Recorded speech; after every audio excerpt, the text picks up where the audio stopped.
बिस्मिल्लाहिर्रहमानिर्रहीम। अस्सलाम वालेकुम everyone, welcome to biology with Hamza Ramzan. We are going to talk about effectors. Effectors जो हैं वो क्या होते हैं? ये एमडीकैट के मुताबिक इसमें से कौन कौन से एमसीक्यूज बन सकते हैं, इन चीज़ों के हवाले से डिस्कस करते हैं। तो बच्चों, इफेक्टर जो हैं वो स्ट्रक्चर है हमारी बॉडी में जिसने रिस्पॉन्स प्रोड्यूस करना है। कोई भी स्टिमुलस आपको दिया जाए उसके मुताबिक जो रिस्पॉन्स प्रोड्यूस किया जाता है, जो रद्द अमल दिया जाता है, that is produced by the effectors. Effectors, the structures which exhibit the response are termed as effectors. हमारी बॉडी में दो तरह के इफेक्टर्स होते हैं। एक ग्लैंड है जिनका रिस्पॉन्स सिक्रीशंस के जरिए होता है। फॉर एग्जांपल, हमारा एंडोक्राइन सिस्टम पूरा का पूरा जो है वो ये ग्लैंड्स के जरिए मिलकर बना हुआ है जो कि हार्मोन सिक्रीट कर रहे होते हैं।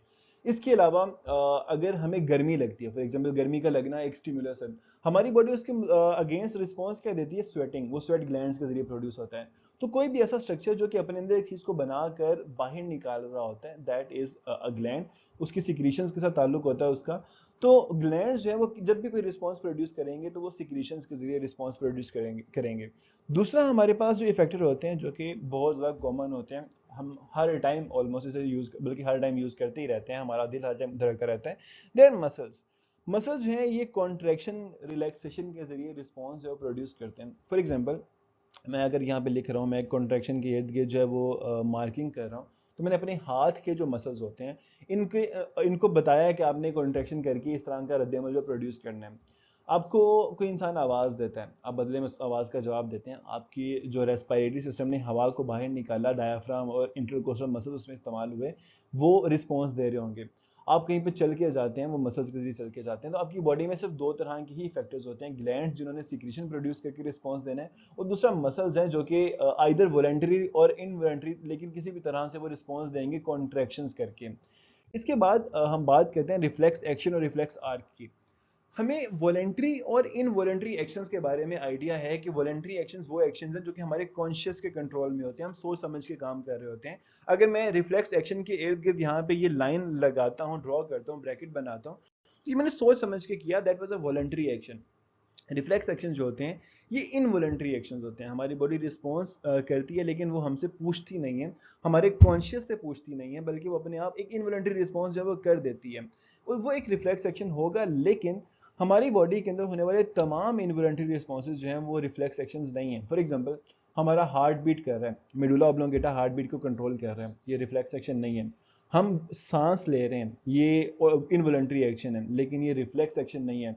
हमारी बॉडी में जो डाइजेशन हो रही है, जो हमारे डाइजेस्टिव ट्रैक के अंदर मूवमेंट्स होती हैं, ये जो मूवमेंट्स हैं ये इनवॉलंटरी हैं, मगर ये रिफ्लेक्स एक्शंस नहीं है। रिफ्लेक्स एक्शन जो होता है वो एक तो हमारे कॉन्शियस के कंट्रोल में नहीं होता, वो इनवॉलंटरी रिस्पॉन्स है, मगर वो इमीडिएट रिस्पॉन्स है। वो जैसे ही स्टिमुलस आया फौरन से रिफ्लेक्स एक्शन जो है वो हो जाएगा।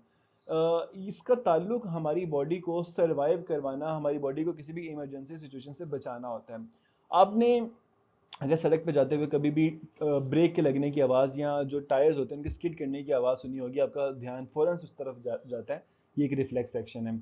आप अगर गलती से किसी गर्म चीज़ को हाथ लगा देते हैं, आपका हाथ फ़ौरन से पीछे आता है, ये एक रिफ्लेक्स एक्शन है। अगर आप किसी प्रिक को टच कर लेते हैं, आपका हाथ फ़ौरन से पीछे आता है, ये एक रिफ्लेक्स एक्शन है। तो जब कभी भी हमारी बॉडी ने इनवॉलंटरी रिस्पॉन्स प्रोड्यूस करना है, लेकिन वो इनवॉलंटरी रिस्पॉन्स इमीडिएट होता है, फ़ौरन से हो जाता है, वो रिफ्लेक्स एक्शन होता है, और इसका ताल्लुक नॉर्मली हमें हमारी बॉडी को सेफ रखने से होता है। अब ये तो एक रिफ्लेक्स एक्शन है। What is reflex arc? Reflex action को परफॉर्म करवाने के लिए नर्व इंपल्स जिस जिस रास्ते पर चलती है, जिस जिस पाथवे को कवर करती है, that pathway is reflex arc. बच्चे रिफ्लेक्स एक्शन में और आर्क में जो कंफ्यूज हो जाते हैं, कंफ्यूजन क्रिएट कर देते हैं समटाइम्स, लेकिन रिफ्लेक्स आर्क सिर्फ और सिर्फ एक न्यूरोनल पाथवे है।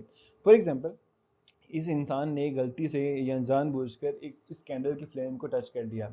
अब कैंडल की फ्लेम को जब टच किया तो थर्मोरिसेप्टर्स ने मैसेज को फौरन से भेजा हमारे स्पाइनल कॉर्ड के पास, क्योंकि स्पाइनल कॉर्ड का तो फंक्शन है ना कि उसने हमारी बॉडी के तमाम स्ट्रक्चर्स को हमारे ब्रेन के साथ कनेक्ट करना है। तो पहले मैसेज जाता है स्पाइनल कॉर्ड के पास। स्पाइनल कॉर्ड ने इसके ऊपर प्रोसेसिंग करनी है कि ये तो एक इमरजेंसी सिचुएशन है, तो उसने फौरन से अपने मोटर न्यूरॉन को, अपनी इफरेंट नर्व को ये कहना है, इफरेंट न्यूरॉन को ये कहना है कि वो मैसेज को लेके जाए इफेक्टर के पास, ताकि आपके हाथ को फौरन से पीछे खींच लिया जाए। अब ये पूरा का पूरा जो पाथवे आपकी नर्व इंपल्स ने ट्रेवल किया, आपके न्यूरॉन के ऊपर ये जो सफर तय किया, that pathway is the reflex arc.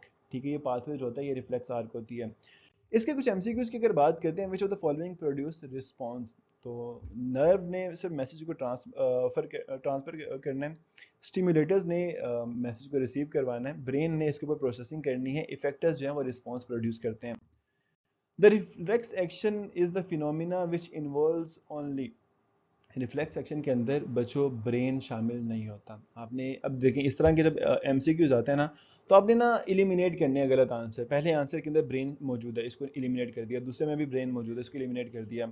Receptors, effectors and spinal cord, ये तीन चीज़ें मौजूद होती हैं रिफ्लेक्स एक्शन के अंदर, तो ये हमारे पास राइट आंसर होगा। ये जो फोर्थ ऑप्शन है इसमें स्पाइनल कॉर्ड नहीं है, तो ये वाला आंसर भी गलत है। तो आपने फ़ौरन से एलिमिनेट करना होता है जो सा आंसर गलत होता है। Which one of the following is not a component of reflex arc?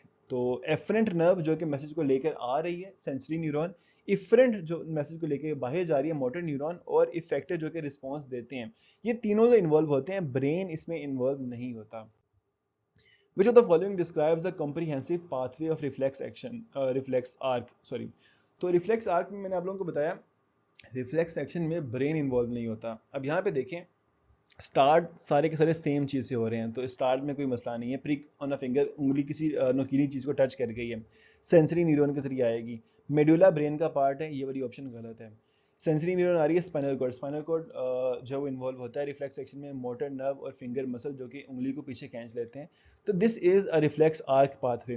अब देखें सेरिब्रम और सेरिबेलम, ये दोनों भी ब्रेन का पार्ट है, तो ये भी इसका आंसर जो है वो नहीं होंगे। ये तीनों ऑप्शंस गलत हैं जो कि ब्रेन के पार्ट को इन्वॉल्व कर रही हैं, और एक ऑप्शन जिसमें स्पाइनल कॉर्ड इसमें इन्वॉल्व हो रहा है, that is the right option.